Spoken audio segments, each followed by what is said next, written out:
Haunch ഓടി വരുന്ന സമയത്താകട്ടെ ഒരു വണ്ടിയൊക്കെ അവളെ ഇടിക്കുവാനായിട്ട് തുടങ്ങുന്നുണ്ട്. പക്ഷെ അവിടെ എത്തിയിട്ടുണ്ടായിരുന്ന ഹുയങ്ങാണ് അവളെ പിടിച്ചൊക്കെ മാറ്റുന്നത്. അവർ രണ്ടുപേരും വഴക്കൊക്കെ ഉണ്ടാക്കിയിട്ടായിരുന്നു പോയിട്ടുണ്ടായിരുന്നതെങ്കിൽ പോലും ഇപ്പോൾ പരസ്പരം കണ്ട് കഴിഞ്ഞപ്പോഴത്തേക്കും രണ്ടുപേരും സോറിയൊക്കെ അങ്ങോട്ടും ഇങ്ങോട്ടും പറയുന്നൊക്കെയുണ്ട്. മാത്രമല്ല, ഇപ്പോഴത്തെ വഴക്ക് എന്താന്ന് വെച്ചാൽ അവരിൽ ആർക്കാണ് ഏറ്റവും കൂടുതൽ സ്നേഹമുള്ളത് എന്ന് പറഞ്ഞിട്ടാണ്.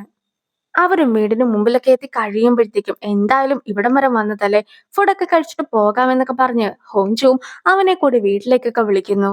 മാത്രല്ല, വീട്ടിലെത്തിയതിനു ശേഷമാകട്ടെ അവരും ഫുഡൊക്കെ ഉണ്ടാക്കുന്ന സമയത്ത് കുറച്ച് ഡിസ്റ്റൻസ് ഒക്കെ ഇട്ടിട്ടായിരുന്നു പരസ്പരം നിന്നിട്ടൊക്കെ ഉണ്ടായിരുന്നത്.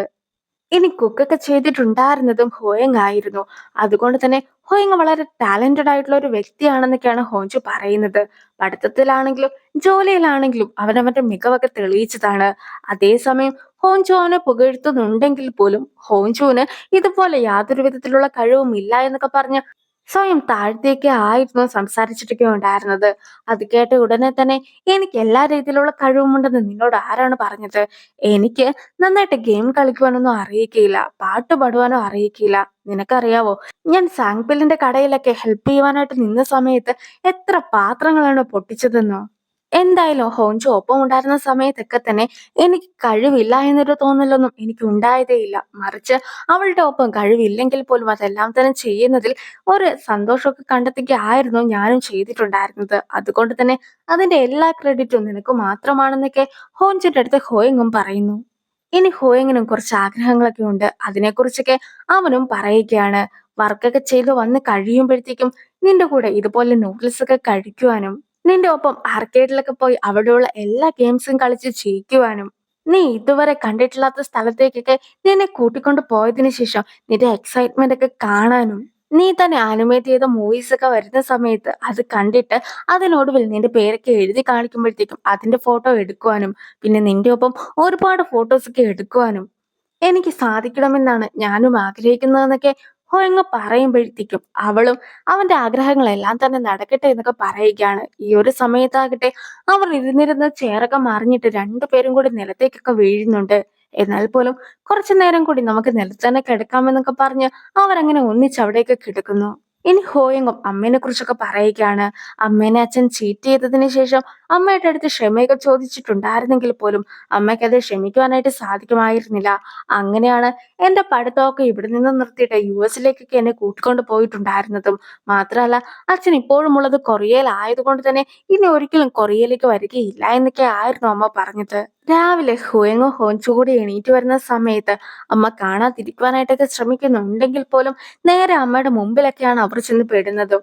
അങ്ങനെ ഇരിക്കെ അമ്മയോട് സംസാരിക്കുവാനായിട്ടൊക്കെ ശ്രമിക്കുന്നുണ്ടെങ്കിൽ പോലും അമ്മ അവരെ ഒട്ടും തന്നെ മൈൻഡ് ഒക്കെ ചെയ്യാതെ പോകുന്നു. ഹോഞ്ചുവും ഓഫീസിലേക്ക് തനിച്ചു പോയിക്കോളാമെന്നൊക്കെ പറഞ്ഞ് അമ്മയുടെ പിന്നാലെയൊക്കെ പോവുകയാണ്.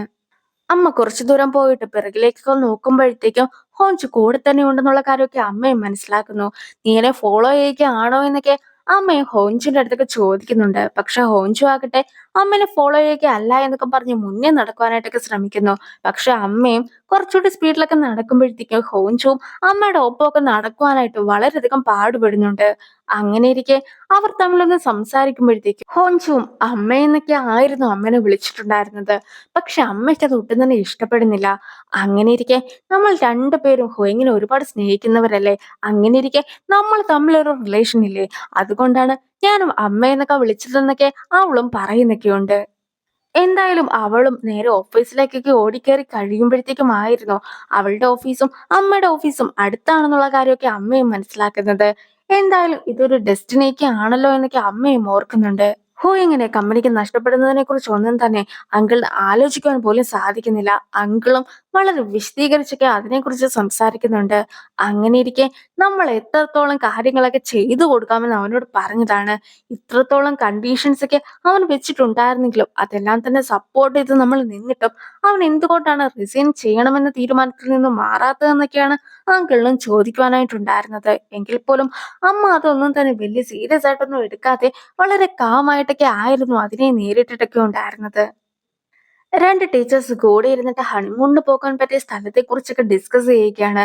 അങ്ങനെ അവർ പറഞ്ഞുകൊണ്ടിരിക്കുമ്പോഴത്തേക്കും ക്യുങ്ടേക്കിന് അതിൽ വലിയ ശ്രദ്ധയൊന്നും ഇല്ലാതൊക്കെ ഇരിക്കുന്നത് കാണുമ്പോഴത്തേക്കും നിനക്കും എന്നാലും വിവാഹമൊക്കെ കഴിക്കേണ്ടതല്ലേ, അതുകൊണ്ട് തന്നെ ഇതിനെക്കുറിച്ചൊക്കെ കൂടുതലായിട്ട് പറ എന്നൊക്കെ ടീച്ചേഴ്സും അവന്റെ അടുത്തൊക്കെ സംസാരിക്കുന്നുണ്ട്. പക്ഷെ അവന് എന്നിട്ടും വലിയ ഇൻട്രസ്റ്റ് ഒന്നും ഉണ്ടായിരുന്നില്ല. അങ്ങനെ ഇരിക്കെ ഇതൊക്കെ കേട്ടിട്ടുണ്ടായിരുന്ന ഹൈജിയും അവനെ വിളിച്ചുകൊണ്ടൊക്കെ മാറ്റി നിർത്തുന്നു. അതായത് ഇവർ ഡേറ്റ് ചെയ്യിക്കുകയാണെങ്കിലും ഓഫീസിലുള്ള ആർക്കും ഇവർ ഡേറ്റ് ചെയ്യുകയാണെന്നുള്ള കാര്യമൊന്നും അറിയിക്കുകയില്ല. അതുകൊണ്ട് തന്നെ എല്ലാവരും ക്വിൻടയ്ക്ക് സിംഗിൾ ആയിരിക്കും എന്നൊക്കെ വിചാരിച്ചിരിക്കുകയാണ്. ഇപ്പോൾ ഹൈജിയും നമ്മൾ ഡേറ്റ് ചെയ്യുകയാണെന്നുള്ള കാര്യം എല്ലാവരും അറിയേണ്ടതാണ്. ഇല്ലെങ്കിൽ നമ്മളെ ഒന്നിച്ചൊക്കെ കാണുമ്പോഴത്തേക്കും സ്കൂളിലും ഓരോ റൂമേഴ്സ് ഒക്കെ പടരുന്നതായിരിക്കും. എന്തായാലും നമ്മൾ ഡേറ്റ് ചെയ്യുന്ന കാര്യം എല്ലാവരും തന്നെ നമുക്ക് അറിയിക്കണമെന്നൊക്കെ പറഞ്ഞ് ക്യുങ്ടേക്കിന്റെ കയ്യിലൊക്കെ പിടിക്കുകയാണ്. ക്യുങ്ടേക്കും അതൊക്കെ സമ്മതിക്കുന്നുണ്ട്. എങ്കിൽ പോലും രണ്ട് കുട്ടികളെയൊക്കെ കാണുമ്പോഴത്തേക്കും ക്യുങ്ടേക്കും പെട്ടെന്ന് തന്നെ ഹൈജിയുടെ കൈയൊക്കെ വിടിയിപ്പിച്ചതിന് ശേഷം, നീ എന്താണ് ഈ പറയുന്നത്? കുട്ടികൾ കളിച്ചു വളരേണ്ടവരാണ്. അങ്ങനെയിരിക്കെ ഞാൻ ഒരിക്കലും എന്റെ ഡ്രിൽ പീരീഡ് ഒന്നും നിനക്ക് തരുവാനായിട്ട് പോകുന്നില്ല എന്നൊക്കെ പറഞ്ഞ് ഹൈജിയുടെ അടുത്ത് വളരെയധികം ദേഷ്യപ്പെടുകയാണ്. അതായത് കുട്ടികൾ ഇവർ എന്ത് സംസാരിക്കുക ആയിരുന്നു എന്ന് സംശയിക്കാതിരിക്കുവാനായിട്ടാണ് ഇങ്ങനൊരു കള്ളക്കഥയൊക്കെ ട്വിൻടേക്കും പെട്ടെന്ന് തന്നെ ഉണ്ടാക്കിയിട്ടൊക്കെ ഉള്ളത്. എന്തായാലും ഇനിയും ഡേറ്റ് ചെയ്യുന്ന കാര്യം ആരെയും അറിയിക്കാതൊക്കെ നടക്കണമല്ലോ എന്നൊക്കെ വിചാരിച്ച് ഹൈജിയും ആകെ വിഷമിക്കുന്നു. അങ്ങനെ ഇരിക്കെ ഹോഞ്ചുവിനെ കാണിക്കുമ്പോഴത്തേക്കും ഹോഞ്ചു ഒരു കോമിക് ബുക്ക് ഒക്കെ വായിക്കുകയാണ്. പക്ഷെ ഹോഞ്ചുവിന്റെ കൂടെ ഇരുന്ന് കോമിക് ബുക്ക് വായിക്കാതെ ഹോഞ്ചുവിന്റെ മുഖത്തേക്കൊക്കെ നോക്കിയിട്ടായിരുന്നു ഹോയിങ്ങും ഇരുന്നിട്ടൊക്കെ ഉണ്ടായിരുന്നത്. എങ്കിലും അവൾ മുഖമൊക്കെ മറച്ചു വെക്കുവാനായിട്ട് ശ്രമിക്കുമ്പോഴത്തേക്കും അവനും പതിയെ കിടന്ന് ഉറങ്ങുകയൊക്കെ ചെയ്യുന്നു. ഇപ്പോഴാകട്ടെ വീണ്ടും ഒരു ഫ്ലാഷ് ബാക്ക് ഒക്കെ കാണിക്കുകയാണ്.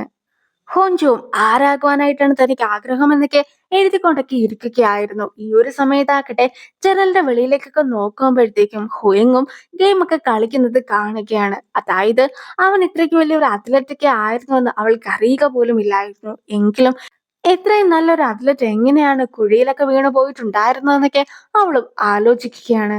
എന്തായാലും ആ ഒരു ഗെയിമൊക്കെ അവളും കണ്ടിരിക്കുന്നുണ്ട്. പിന്നീട് ലൈബ്രറിയിലൊക്കെ എത്തിയതിനു ശേഷം ഹോയിങ്ങിന്റെ അടുത്ത് സീക്രട്ട് സെയിൻസ് എന്ന് പറഞ്ഞിട്ടുള്ള ഒരു ബുക്കൊക്കെ കാണിച്ചു കൊടുക്കുകയാണ് അവളും. അതായത് അവൾക്ക് ആനിമേഷനിലൊക്കെ വലിയ താല്പര്യമുണ്ടെന്നൊക്കെ ഫ്രണ്ടിന്റെ അടുത്ത് പറഞ്ഞപ്പോഴത്തേക്കും ഒരു ഫ്രണ്ട് അവൾക്ക് ഗിഫ്റ്റ് ആയിട്ട് കൊടുത്തതായിരുന്നു ഈ ഒരു ബുക്ക്. എന്തായാലും അവനും ഇതിലൊക്കെ താല്പര്യമുള്ളത് കൊണ്ട് നിനക്കും ഈ ബുക്ക് ഞാൻ വായിക്കുവാനായിട്ട് നൽകുന്നതായിരിക്കുമെന്നൊക്കെ അവളും പറയുന്നുണ്ട്. പക്ഷെ അവനാകട്ടെ ആ ഒരു ബുക്കിന്റെ ഒന്നും ആവശ്യമില്ല എന്നൊക്കെ പറഞ്ഞിരിക്കുന്നു. ഈ ഒരു സമയത്ത് രണ്ട് മൂന്ന് ഗേൾസ് സംസാരിച്ചു പോകുന്നത് ഇവരും കേൾക്കുകയാണ്. അവരും ഹോയിങ്ങിനെ കുറിച്ചൊക്കെയായിരുന്നു സംസാരിച്ചിട്ടുണ്ടായിരുന്നത്. അതിൽ ഒരാൾക്ക് ഹോയിങ്ങിനെ ഇഷ്ടമാണെന്നൊക്കെ പറയുമ്പോഴത്തേക്കും ഹോയിങ്ങും ഒരു പെൺകുട്ടീനെ റിജക്റ്റ് ഒക്കെ ചെയ്തതല്ലേ. എന്തായാലും കോളേജിലൊക്കെ പഠിക്കുവാനായിട്ട് ചെല്ലുന്ന സമയത്ത് ഹോയിങ്ങിനേക്കാളും ക്യൂട്ടായിട്ടുള്ള ഒരുപാട് ആൾക്കാരെ കാണുന്നതായിരിക്കും. അതുകൊണ്ട് തന്നെ ഇപ്പോഴും അവന്റെ അടുത്ത് ഇഷ്ടമൊന്നും പറയേണ്ട യാതൊരു വിധത്തിലുള്ള ആവശ്യവും ഇല്ല എന്നൊക്കെ പറഞ്ഞ് അവരും സംസാരിക്കുന്നൊക്കെയുണ്ട്. ഹോഞ്ചുവും അതിനെക്കുറിച്ചൊക്കെ ആലോചിച്ചത് കൊണ്ട് തന്നെ ഇപ്പോൾ ഹുയങ്ങിനെ നോക്കി കിടക്കുകയാണ്. അങ്ങനെ ഇരിക്കെ അവളും ഉറങ്ങിയിട്ടില്ല എന്നൊക്കെ മനസ്സിലാക്കുമ്പോഴത്തേക്കും എന്തായിരുന്നു ആലോചിച്ചുകൊണ്ടിരുന്നതെന്നൊക്കെ അവനും ചോദിക്കുന്നുണ്ട്. എങ്കിലും അവൾ അതൊന്നും പറയാതൊക്കെ ഇരിക്കുന്നു.